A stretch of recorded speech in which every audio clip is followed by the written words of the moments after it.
Hello mga kayaya! Welcome back again to my YouTube channel. So this is Mars Simplicity's vlog. So for today's video, maggagawa ko ng aking my own version na paksiw. So samahan nyo ako guys kung paano ko siya ginawa. Baka ay magustuhan din nyo at kayo ay magluto. So let's go!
So ayan mga kayaya, magsimula na po tayo magluto sa ating paksiw. Ito po ang ating isda na white marlin. Pero depende na po kung anong klaseng isda ang gagamitin nyo.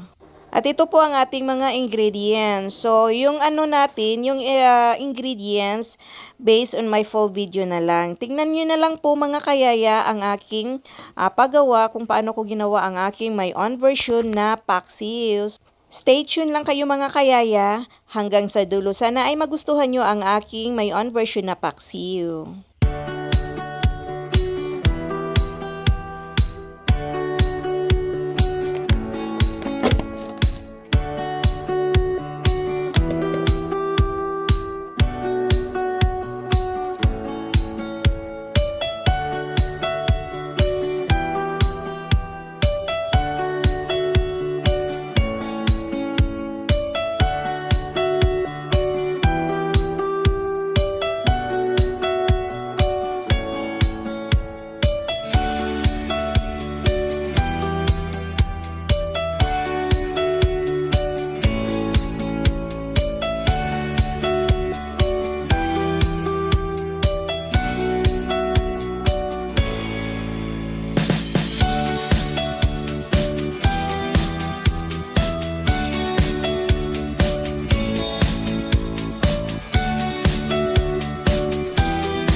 So yan mga kayaya, kumukulo-kulo na, so buksan natin.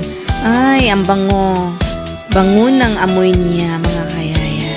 So ano pa natin siya, mga 30 minutes natin pakuluin para talaga mag-reduce yung ano niya, yung sabaw. After 30 minutes, so ayan mga kayaya, kain na tayo mga kayaya. So luto na ang ating paksiw. So ito po ang ating kanin. Marami ating kanin mga kayaya kasi gusto ko talaga ang paksiw. So ayan, hindi masyado makita. So ipapakita ko sa inyo yung paksiw. Baka maano ba, mayabu. So ayan po ang ating paksiw. Ang sarap. Kain tayo mga kayaya.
So ayan mga kayaya, ubos na po ang ating kanin. Sarap talaga mga kayaya.